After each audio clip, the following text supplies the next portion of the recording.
क्या कभी सोचा है कि उत्तर भारत की हवा दुनिया की सबसे प्रदूषित हवाओं में से एक क्यों है? लेकिन अब भारत के सबसे बड़े राज्य उत्तर प्रदेश में बदलाव की एक नई बयार चल रही है। एक बहुत बड़ा वित्तीय और पर्यावरणीय समझौता हुआ है और आज हम इसी की गहराइयों में उतरेंगे कि ये है क्या और इससे क्या फर्क पड़ेगा। तो कहानी शुरू होती है एक बहुत ही गंभीर संकट से। एक ऐसा इलाका जहां सांस लेना भी सेहत के लिए खतरनाक हो सकता है। देखिए, ये सिर्फ एक पर्यावरण का मुद्दा नहीं है, ये लाखों लोगों की जिंदगी और उनकी आने वाली पीढ़ियों की सेहत का सवाल है। इस पूरे मामले को ठीक से समझने के लिए हम सबसे पहले हवा में मौजूद इस संकट को जानेंगे, फिर इसके लिए जो बड़ा समाधान लाया गया है उसे देखेंगे, योजना के हर पहलू को समझेंगे, जमीन पर क्या कार्रवाई होगी उस पर नजर डालेंगे और हाँ, आखिर में देखेंगे कि इससे भविष्य के लिए क्या उम्मीदें हैं। तो चलिए सबसे पहले हिस्से से शुरू करते हैं। भाई, आखिर ये इतनी बड़ी परियोजना की जरूरत पड़ी ही क्यों? ये प्रोजेक्ट वर्ल्ड बैंक के एक बहुत बड़े मिशन का हिस्सा है, जिसका मकसद है भारत गंगा के मैदानी इलाके में हवा की क्वालिटी को सुधारना। और ये वही क्षेत्र है जहां भारत की एक बहुत बड़ी आबादी रहती है और जहां प्रदूषण का लेवल खतरनाक तरीके से बढ़ा हुआ है। अब बात करते हैं उस बड़े कदम की जिसे इस समस्या से निपटने के लिए डिजाइन किया गया है। इस समस्या से लड़ने के लिए वर्ल्ड बैंक ने Uttar Pradesh clean air management project के लिए 300 मिलियन अमेरिकी डॉलर के लोन को मंजूरी दी है।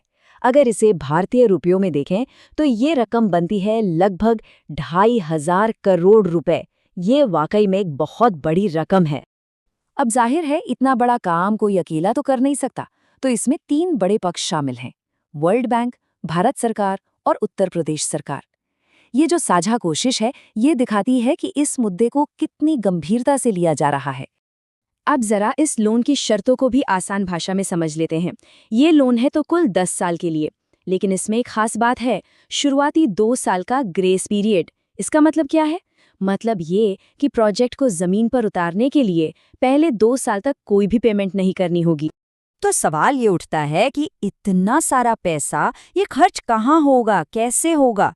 चलिए अब इस मिशन की रणनीति की तह तक चलते हैं। देखिए, इस पूरे प्रोजेक्ट का जो मूल मंत्र है ना, वो बहुत साफ है: विकास और पर्यावरण के बीच एक संतुलन बनाना।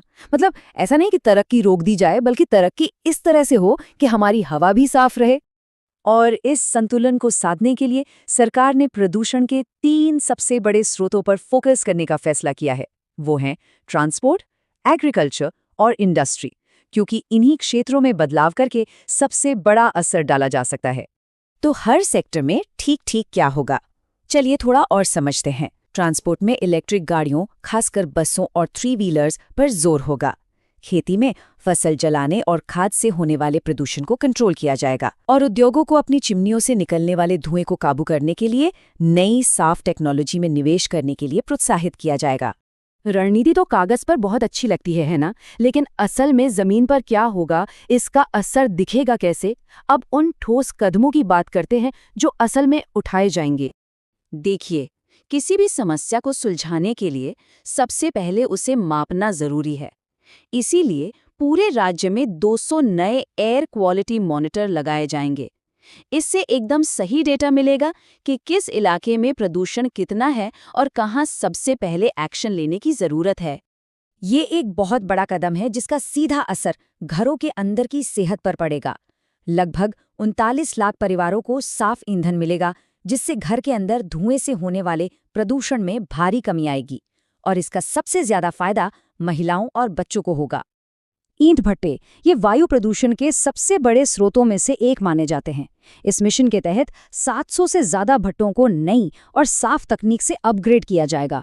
इससे उनसे निकलने वाला जो जहरीला धुआं है, वो काफी हद तक कम हो जाएगा।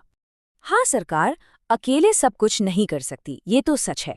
तो यहाँ कोशिश ये है कि इस सरकारी पहल से एक ऐसा माहौल बने कि प्राइवेट सेक्टर भी क्लीन टेक्नोलॉजी में लगभग 150 मिलियन डॉलर का निवेश करने के लिए आगे आए। इससे इस मिशन को और भी रफ्तार मिलेगी। तो इन सब कोशिशों के बाद आखिर में क्या हासिल होने की उम्मीद है? इस मिशन का अंतिम लक्ष्य क्या है? अगर ये प्रोजेक्ट सफल होता है तो इसके फायदे कई लेवल पर दिखेंगे।